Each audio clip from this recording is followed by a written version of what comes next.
हर हर महादेव। दोस्तों, सोमवार का दिन भगवान शिव को समर्पित है।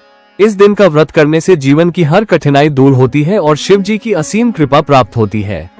आज मैं आपके लिए लेकर आया हूँ सोमवार व्रत कथा, एक ऐसी पावन और अद्भुत कहानी जो सुनने मात्र से ही पुण्य की प्राप्ति होती है। कहा जाता है कि जो भक्त श्रद्धा और विश्वास के साथ इस कथा को अंत तक सुनते हैं, उनकी सभी मनोकामनाएं अवश्य पूरी होती है। तो आइए, मन को एकाग्र करिए और इस दिव्य कथा को अंत तक अवश्य सुनिए, क्योंकि अंत में छिपा है शिव कृपा का सबसे बड़ा रहस्य। चलिए शुरू करते हैं सोमवार शिव व्रत की पावन कथा। एक नगर में एक सेठ रहता था। उसे धन ऐश्वर्य की कोई कमी न थी, फिर भी वो दुखी था क्योंकि उसके कोई पुत्र नहीं था। पुत्र प्राप्ति के लिए वो प्रत्येक सोमवार को व्रत रखता था तथा पूरी श्रद्धा के साथ शिवालय में जाकर भगवान गौरी शंकर की पूजा करता था।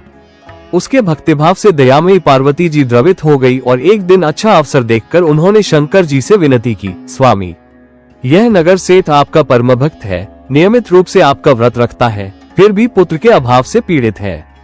कृपया इसकी कामना पूरी करे। दयालु पार्वती की ऐसी इच्छा को सुनकर भगवान शंकर ने कहा, पार्वती, ये संसार कर्मभूमि है, इसमें जो जैसा करता है वो वैसा ही भरता है।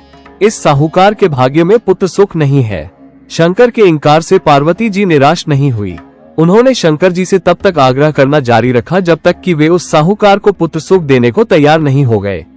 भगवान शंकर ने पार्वती से कहा, तुम्हारी इच्छा है इसलिए मैं इसे एक पुत्र प्रदान करता हूँ, लेकिन उसकी आयु केवल 12 वर्ष होगी। संयोग से नगर सेठ गौरी शंकर संवाद सुन रहा था।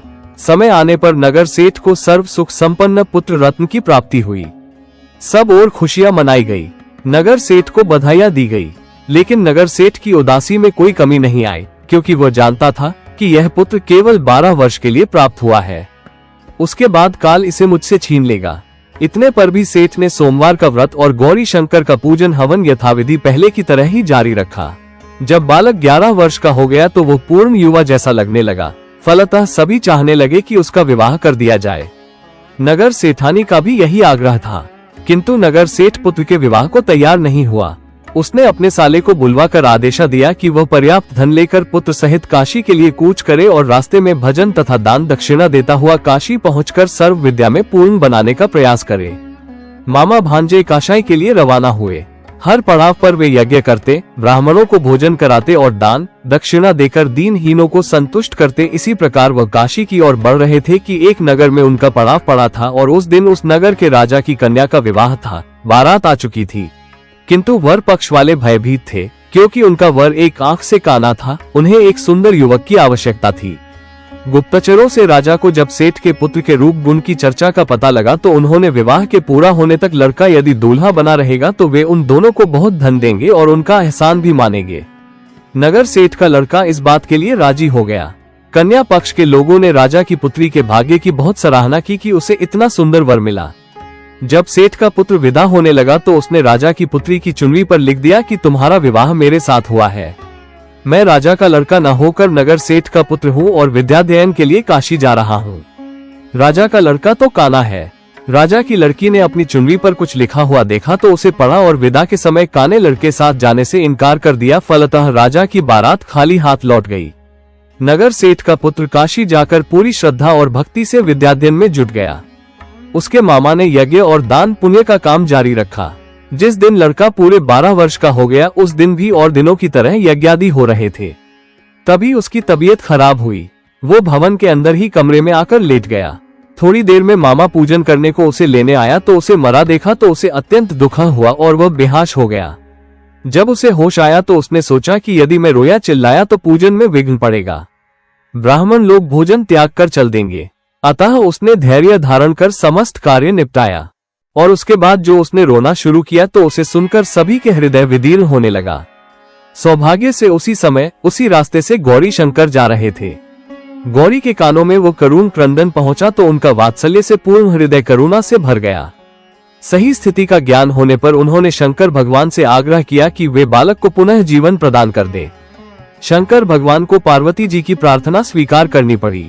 नगर सेठ का इकलौता लाल पुनः जीवित हो गया। शिक्षा समाप्त हो चुकी थी। मामा भांजे दोनों वापस अपने नगर के लिए रवाना हुए। रास्ते में पहले की तरह दान दक्षिणा देते उसी नगर में पहुंचे जहां राजा की कन्या के साथ लड़के का विवाह हुआ था। तो ससुर ने लड़के को पहचान लिया। अत्यंत आदर सत्कार के साथ उसे महल में ले गया। शुभ मुहूर्त निकालकर कन्या और जामाता को पूर्ण दहेज के साथ विदा किया। नगर सेठ का लड़का पत्नी के साथ जब अपने घर पहुंचा तो पिता को यकीन ही नहीं आया। लड़के के माता पिता अपनी हवेली की छत पर चढ़े बैठे थे। उनकी प्रतिज्ञा थी कि वहां से तभी उतरेंगे जब उनका लड़का स्वयं अपने हाथ से उन्हें नीचे उतारेगा, वरना ऊपर से ही छलांग लगाकर आत्महत्या कर लेंगे। पुत्र अपनी पत्नी के साथ हवेली की छत पर गया। जाकर माँ बाप के सपत्नीक चरण सरपश किए। पुत्र और पुत्र वधू को देखकर नगर सेठ और सेठानी को अत्यंत हर्ष हुआ। सबने मिलकर उत्सव मनाया। इस प्रकार सोमवार व्रत की कथा सुनने और श्रद्धा भाव से व्रत करने वाले भक्तों पर स्वयं भगवान भोलेनाथ अपनी असीम कृपा बरसाते हैं। जो भी भक्त सच्चे मन से इस व्रत को करता है, उसके जीवन से दुख, कष्ट और बाधाएं दूर होती है और उसे सुख, समृद्धि, सौभाग्य और मनोकामना की सिद्धि प्राप्त होती है। आइए हम सब भी भोलेनाथ के चरणों में श्रद्धा और भक्ति के साथ व्रत करें और उनका आशीर्वाद प्राप्त करें। ओम नमः शिवाय। हर हर महादेव।